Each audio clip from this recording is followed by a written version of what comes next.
Bonjour à tous. Nous sommes mercredi et c'est la troisième édition de la revue des grandes unes de la semaine. Qu'est-ce que la presse nous propose ce matin? Découvrons ensemble la nouvelle expression qui parle de fuite des capitaux quand les remaniements ruinent d'ailleurs le Cameroun. C'est le grand titre du journal. C'est à lire donc en page 3 de ce numéro. Le journal s'intéresse aussi à l'affaire Vamoulke, le directeur général de la CATV, au banc des accusés. Les instances nationales et même internationales accusent Charles Ndongo de faire perdurer l'incarcération de l'ex-directeur général de la CATV. C'est en page 11. Le journal s'intéresse également au gouvernement. Les instructions de Biya à rude épreuve. Les membres du gouvernement qui viennent donc de tomber en disgrâce prenaient d'ailleurs tout leur temps pour exécuter les ordres du président de la République. En page 10, on peut lire tout cela et on parle aussi des discriminations avec des professionnels.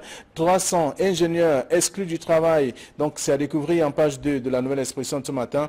Alors, autre chose, c'est le journal Info Matin qui est disponible et qui parle de manipulation. L'Intox envoie Mebengo au secrétariat d'État à la Défense. La même manipulation fait donc état de ce que l'ancien ministre Basile Tanganakuna aurait donc été rattrapé à l'aéroport international de Yaoundé, Simalen, dans la nuit de lundi à mardi, en possession donc d'un faux passeport. C'est en page 3. Le journal parle aussi de la CAN 2019. Le Maroc soutient le Cameroun. L'engagement pris hier par le royaume de Mohamed VI à donc soutenir le Cameroun fait changer d'avis au président de la CAF. C'est en page 10 du journal, l'Info Matin. Et puis le d'Israël qui parle aussi des documents. La nouvelle répartition du gâteau national, c'est à lire en page 3 du journal, dans le dossier en tout cas de la page 3 à la page 11. Et toujours dans ce même numéro, on va découvrir aussi le réaménagement gouvernemental. La région de la Damawa mécontente, c'est à dire en page 2 du journal disponible dans les kiosques. Bien d'autres informations sont à découvrir dans ces différents tabloïds. Et aussi dans les kiosques ce matin, on parle le soir hebdomadaire qui parle de l'opération épervier. Ministres, directeurs généraux, secrétaires d'État, cadres interdits de sortie du pays désormais. C'est à lire dans le numéro disponible ce matin. Et le journal parle aussi de ce réaménagement ministériel. Biya répond aux déstabilisateurs et aux spéculateurs, à lire dans le document disponible ce jour. Et toujours dans les kiosques aussi, le quotidien de l'économie parle de l'échec du Cameroun Forum Business, à lire en page 3 du journal. Le journal parle aussi de le Cameroun qui obtient justement le soutien du Maroc pour la CAN 2019 et bien d'autres sujets aussi à découvrir dans le journal, le quotidien de l'économie. Et puis Repère s'intéresse à la Fédération camerounaise de football et la normalisation, la dérive tribale, à lire dans ce journal en page 13. Le journal s'intéresse aussi au sénatorial sénatorial dans la région de l'Est Cameroun. Le chantage des conseillers municipaux à découvrir dans le journal. Qu'est-ce qu'ils revendiquent, qu'est-ce qu'ils disent concrètement?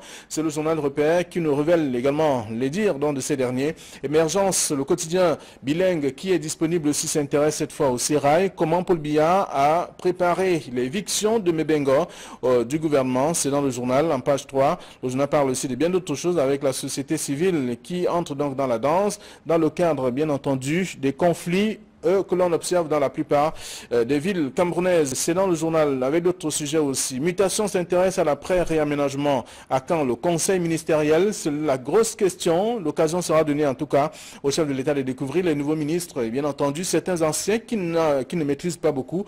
Donc c'est dans le journal et expliqué en tout cas en page 3 de mutation disponible aussi dans les kiosques. Cameroun Tribune revient sur le conseil constitutionnel. 11 pionniers en poste, c'est ce que dit le journal, avec notamment le président et bien sûr les autres membres de l'institution qui ont prêté serment hier au cours donc d'une séance, une session inédite du Congrès qui a d'ailleurs réuni les sénateurs et les députés en tout cas au cours de cette rencontre. On a découvert bien de choses aussi avec des responsables bien connus. C'est à découvrir dans le journal Cameroun Tribune de ce jour. Edith Lisson, bonjour. Bonjour Flavien et bonjour à tous les téléspectateurs.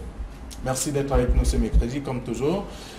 Bonjour Jean-Baptiste Sipa. Bonjour Flavien, bonjour Idriss et bonjour à nos téléspectateurs. Voilà, avec vous nous parcourons quelques sujets traités par la presse, notamment la nouvelle expression qui parle des pertes des capitaux dans le cadre des remaniements ministériels qui ruinent d'ailleurs le Cameroun. C'est le grand titre du journal. On apprend quand même pour une certaine période pratiquement 9 000 milliards de francs CFA au Cameroun donc, ont été dépensés.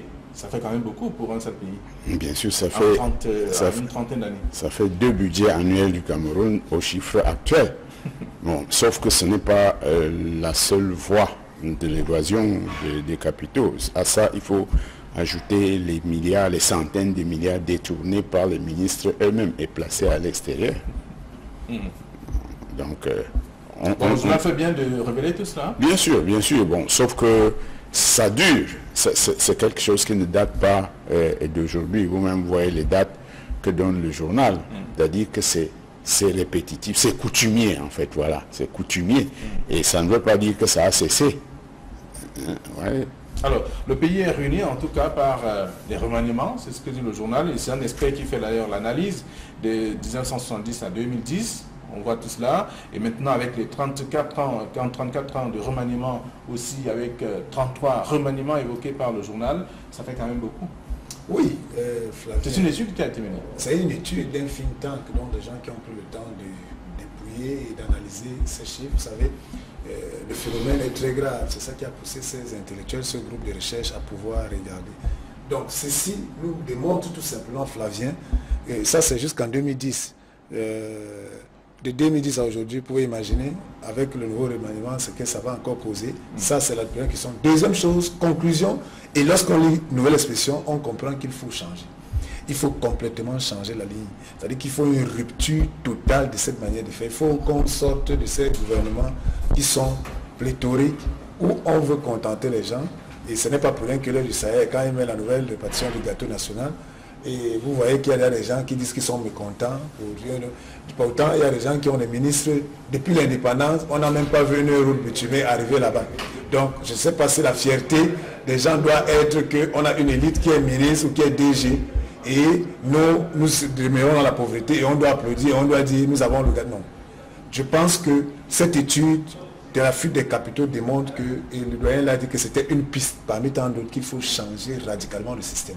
Et il faut que ça change pour qu'on puisse... Donc vous voyez qu'aujourd'hui nous sommes dans une situation de crise économique, dans une situation où on dit qu'il manque de liquidité, alors qu'il y a de l'argent, mais il y a une mauvaise gouvernance, il y a des bouchées, des dépenses, des zones de gestion dans le pays qui font à ce que l'argent ne fait que partir. C'est-à-dire que l'argent n'est que là pour contenter ceux qui ont des positions.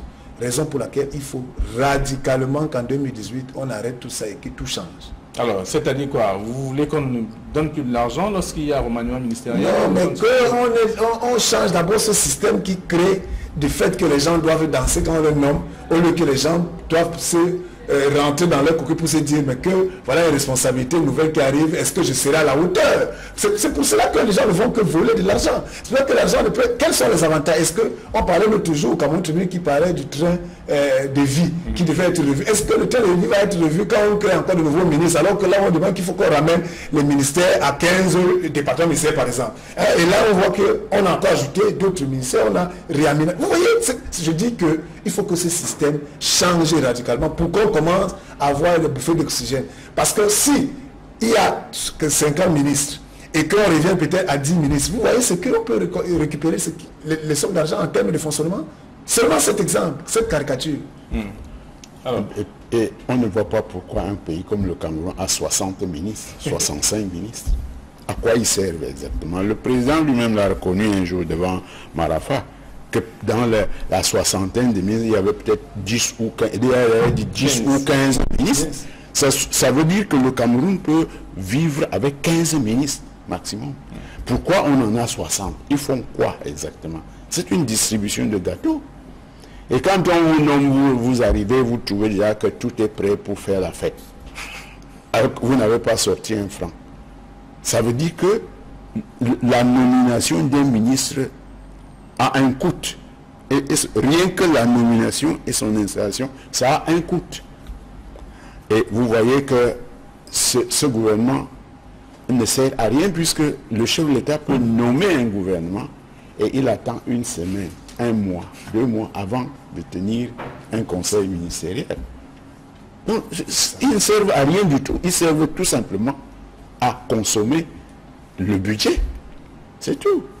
Alors, vous parlez de conseil ministériel. Mutation pose la question ce matin. À quand donc ce conseil ministériel? Justement pour découvrir quels sont les nouveaux entrants et même les anciens, parce qu'apparemment, ils ne maîtrisent pas tous ces ministres, selon le journal. Bon, moi, je ne pense pas que Monsieur le Président puisse maîtriser 60 ministres.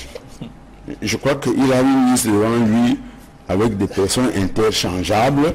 on enlève un, on en met un, il a le même nombre. Je crois qu'il doit surtout veiller à ce que le même nombre soit constant. Je ne suis pas certain qu'il veuille à ce qu'eux ils fassent quelque chose. Parce que en fait, je ne sais pas, peut-être que je suis seul à m'en étonner, mais comment on peut fonctionner avec un gouvernement qui se réunit une fois par trimestre avec son chef? Parce qu'en réalité, le chef du gouvernement, quand même, c'est M. Biya. Bon, combien de conseils de ministres il réunit par an? Très bien, c'est la question. Vous voyez que dans les pays démocratiques, nos pays de référence, même, prenez la France, le conseil ministériel se tient tous les mercredis. C'est-à-dire qu'une fois par semaine. Donc chaque semaine que Dieu crée, il y a un conseil des ministres. Ça permet au chef de l'État de faire le point avec les membres du gouvernement sur leurs activités, sur l'état de la nation. Bon. Et leur gouvernement, toute proportion gardée, coûte moins cher que le nôtre. Alors qu'on nous dit pays pauvre. Mais un pays pauvre ne peut pas, en 10 ans, envoyer gratuitement à l'extérieur 9 000 milliards. 9 000 milliards. Donc, en tout cas, on peut lire ça dans la presse également. Et lorsque on a fait le tour, on va parler. Juste ajouter à ça que il ne faut rien attendre. Hein. Vraiment, moi, je n'ai pas de problème personnel avec un monsieur de 85 ans. Mais je pense que monsieur de 85 ans est fatigué. Si déjà, lorsqu'il était plus jeune, il n'a pas réuni, il n'a pas tenu le conseil ministériel par semaine, qu'attendez-vous qu'à 85 ans il fasse? Et qu'attendez-vous qu'à 85 ans... Il est davantage mature, il a plus d'expérience. Non, mais il n'a plus l'énergie, même s'il a la volonté, Flavien. Il faut, quand on dirige un pays, on a besoin de l'énergie, on a besoin d'être là. On a besoin de sentir la présence. On n'a pas besoin de quelqu'un qui pilote. C'est vrai que nous sommes à l'ère de la virtualité, c'est-à-dire qu'il pilote les pions de loin. Et il y a ceux qui sont chargés d'implémenter, vous comprenez bien. Il faut suivre l'implémentation. Je dis bien que 35 ans plus tard, nous constatons que quand il était plus solide, plus dynamique, il n'a pas fait. Est-ce qu'il le fera maintenant? Donc vraiment, moi je dis, il ne faut pas attendre, il ne faut rien attendre. Tout ça, c'est la diversion. Parce que nous sommes à un moment où, vous savez que l'opinion publique attendait. Et comme le chef de l'État s'est dit avec ses stratèges qu'il faut toujours donner un os à manger au peuple qui est comme affamé et tout ça, et qu'on va épiloguer pendant 1 mois, 2 mois. Tout ça, je pense que c'est déjà suranné, c'est dépassé. Les gens ne sont plus dupes. Cette année, et la presse le démontre, et c'est qu'aujourd'hui, moi je suis fier parce que dans la presse, vous voyez, on ressort le catalogue de 7 ans après des dysfonctionnements et des mécanismes et qui démontre que quelqu'un est fatigué pour qu'il aille se reposer. Il va se reposer bientôt, il va céder le peuple parce que tout ce qui est fait là, c'est pour nous distraire. D'accord, alors on va parler de remaniement avec le journal du Sahel qui parle de la Damawa, qui reste debout en tout cas contre le chef de l'État, parce que selon bien sûr le journal, il n'y a que depuis qu'il est au pouvoir, 11 ministres seulement ont été nommés dans la Damawa, alors qu'ailleurs on parle de 35, 28, 29, ainsi de suite. Les chiffres sont d'ailleurs contenus dans le journal. Mais vous voyez bien qu'il s'agit d'un problème de gâteau à se partager. Si c'est essayer de nommer les ministres pour travailler, je ne vois pas pourquoi il faudrait absolument qu'un ministre soit de Ngaoundéré ou de la Damawa, de n'importe quelle ville, pour rendre service aux populations de la Damawa. Il n'y aurait aucune raison, parce qu'en ce moment-là, on se trouverait dans une république des ethnies, en attendant d'arriver aux républiques des tribus. Dans un pays démocratique, où il y a un gouvernement responsable, que le ministre soit d'une région ou d'une tête. De toute façon, un ministre n'a pas de région. Il est nommé pour le pays. On lui donne une fonction républicaine qu'il doit assumer dans l'intérêt de tout le monde, l'intérêt commun de la nation. On ne peut pas concevoir que en démocratie, chaque région, chaque département ait son ministre dans un gouvernement. En ce moment-là, le journal dit qu'en 33 ans, en tout cas, en 36 ans, le chef d'État a nommé 308 personnes, 8 ministres en tout cas, et bien entendu assimilés, on voit, et que dans la région de la Damawa, 11 seulement ont été nommés, alors que la région du centre a reçu 42, la région de l'Ouest 29, le littoral 29 en tout cas, et l'extrême nord 28. Donc tout cela, ces chiffres sont dans le journal pour comprendre un peu qu'il y a quand même un partage qui n'est pas équilibré. C'est de l'alimentarisme mal géré. Vous voyez, géré dans l'iniquité. Voilà. Pourquoi est-ce que le centre, si on était dans la logique des ministres, si on est dans la logique des ministres de village, pourquoi est-ce que l'extrême nord aurait moins de ministres que le centre? Donc, qui a eu 84 ministres en tout cas. Donc elle est la région la plus peuplée seulement quand il faut chercher le troupeau électoral. Mais ensuite, il faut donner tous les ministères ailleurs. C'est ça. Flavien, il faut qu'on en sorte. Moi, la question principale à se poser est que depuis qu'il y a eu ces 308 personnes nommées, est-ce que la vie a changé à Menganga? Est-ce que la vie a changé à Bagno? Est-ce que la vie a changé à Tibati? Est-ce qu'elle a changé à Douala? Donc, ces nominations, Flavien, ne nous ont rien rapporté. Mais voilà comment la nouvelle expression dit qu'il y a par exemple 9 000 milliards. Au contraire, les nominations là sont des nominations qui nous greffent le budget de l'État, qui mettent des gens qui sont là. Ils vont dans les grosses voitures, ils ont les bons de carburant, ils ont tous les avantages, ils gèrent les comptes. Mais ça, ce n'est que eux, ces gens qui sont nommés. C'est pour ça que je suis surpris que les populations, par exemple, disent qu'elles sont fâchées. Mais quand elles se fâchent, d'abord même avec un maire, le maire qu'ils ont élu là, le maire a fait quoi pour le village qui est là à côté? Est-ce que le maire là même avait un plan de développement, un plan communal qui est fait avec le PNDP? Le maire là respecte cela?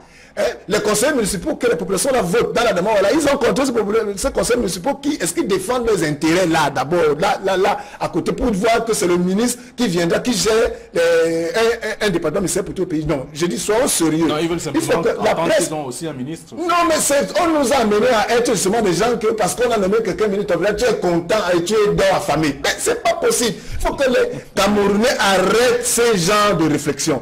Aujourd'hui, il faut que les gens comprennent que le gâteau national commence par le monsieur ou la dame que j'ai lu ici comme conseiller municipal, qui doit nous représenter pour que la route du quartier soit bien, pour qu'on ait les caniveaux, pour qu'on ait plus d'inondations. C'est de ça qu'il s'agit, et que le maire qui est là à côté, nous devons le lire parce que c'est lui qui est notre premier interlocuteur. Et quand nous faisons ce plaidoyer, il s'occupe de nous, nous avons un mieux-être dans notre environnement. Ça, c'est la possibilité. Mais le ministre, si nous avons un maire qui nous représente, il pourra être notre avocat pour défendre auprès des départements ministériels qu'il faut telle ou telle chose. Et non des individus qui viennent et vous faites les salamalek, vous vous alignez chez eux pendant une journée pour qu'ils vous donnent un peu de pain. Et vous voyez que c'est le système qui nous a amené là. Et c'est pour ça que je dis qu'il faut que ça s'arrête, parce qu'on est fatigué de ça, où on instrumentalise les gens, parce qu'un groupe attendait qu'être nommé dans un clan, et comme on a nommé l'autre clan, il faut qu'il crée les populations, utilise les populations comme des moutons, pour dire que non, vraiment, nous on n'a jamais fait. Il faut que ça s'arrête. Et ça, c'est le RDPC qui nous a appris cela. C'est pour ça qu'il faut que ça s'arrête cette année. Très bien. Alors donc, on parle là du partage du gâteau, c'est l'heure du Sahel, avec toute cette démonstration qui est contenue dans le journal. On peut davantage lire et comprendre un peu quelle est la situation, quelle est la part réservée à chaque département. C'est dans le journal l'heure du Sahel ce matin. Alors, Émergence, qui parle aussi de du Sérail, avec comment Paul Biya a préparé l'éviction de Mebengo du gouvernement. Il lui a interdit d'aller présider la cérémonie de mise en commerce du port de Kribi. Il n'est pas allé, c'est le préfet qui s'est retrouvé seul face aux invités. C'était déjà un signal fort. Oui, mais c'est la même chose. C'est comme l'histoire de Famen Dongo lors de la présentation des vœux. Biya qui snob le Famen Dongo. C'est exactement la même chose. C'est-à-dire qu'on nous crée des petits mirages qu'on jette en pâture, et les Camerounais sont... Et c'est vraiment dommage que nous, dans la presse, on se laisse aller à ce type de jeu. Finalement, Mebengo devient quoi? Il est quoi dans la nation pour qu'on lui consacre autant de salive, d'énergie, de pages de journaux, de séquences de radio, de plateaux de télévision? Pourquoi? Parce que M. Biya a créé comme ça des petits phénomènes dans la nation pour distraire les Camerounais. Mebengo, en quoi est-il plus important, par exemple, que le ministre qu'on a maintenu en place? Lui, il est parti. On parle mieux de lui que de ceux qui sont restés en place, probablement parce qu'ils ont mieux servi la République. Je dis bien probablement. Hein? Alors, je ne comprends pas.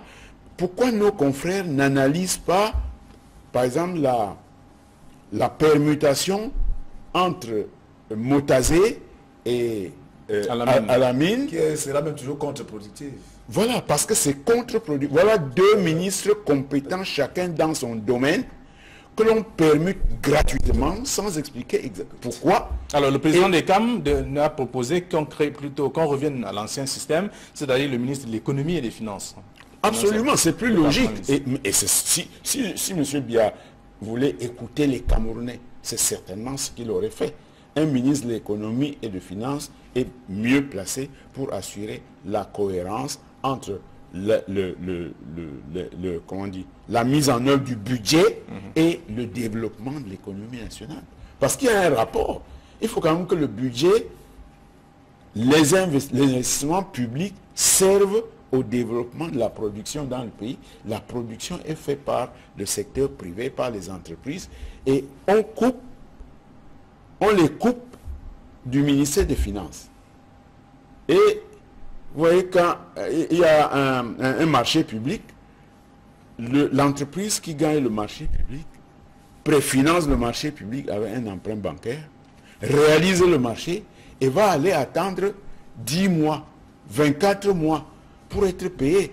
Pourquoi? Parce qu'il n'y a aucune passerelle entre l'économie et le ministère des Finances pour pouvoir régler ces problèmes-là, pour réfléchir à l'efficacité de rapport entre le budget national et la production. Voilà.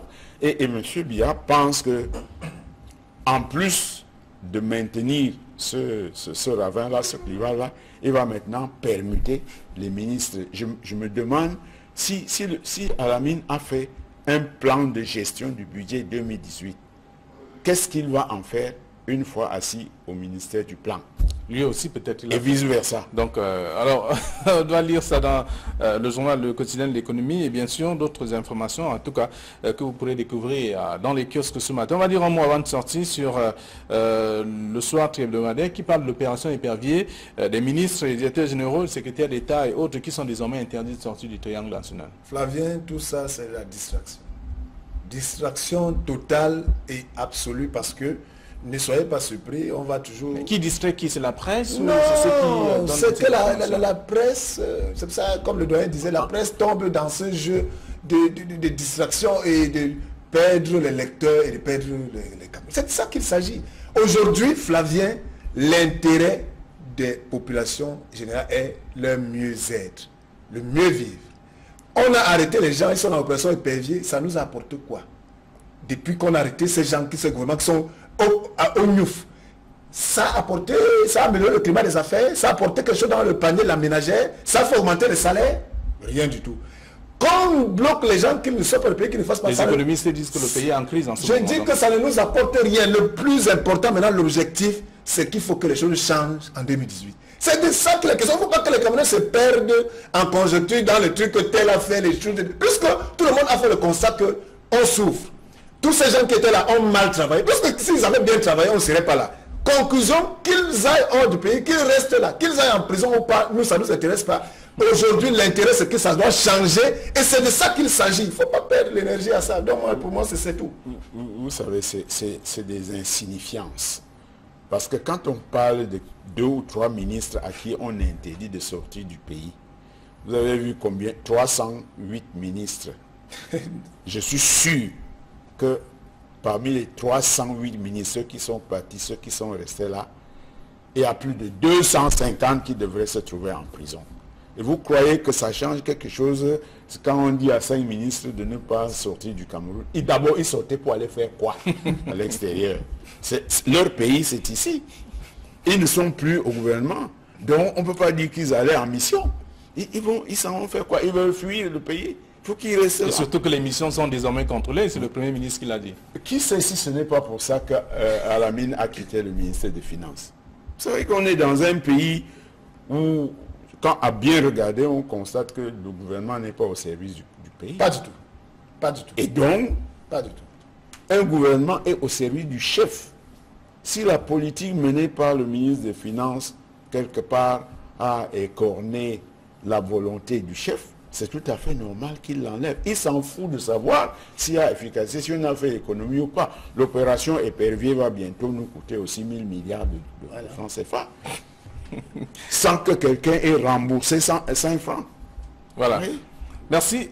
Merci à vous. La suite, c'est dans les kiosques. En tout cas, vous avez la possibilité de vous rendre dans les kiosques et être au parfum de l'actualité en vous procurant ces tabloïds. Je vous souhaite un très bon retour dans vos différentes rédactions. Demain, nous serons encore là. Ce sera l'avant-dernière de la semaine. Nous serons jeudi. Bonne journée à tous. Bonne journée à toi-même.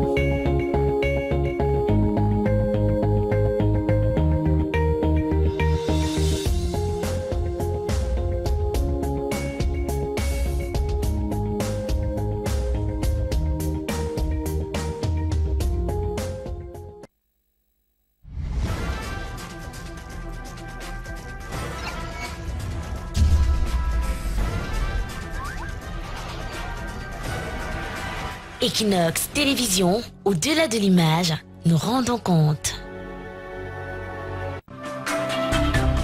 De lundi à vendredi sur Equinox Télévision. Le décryptage de l'actualité.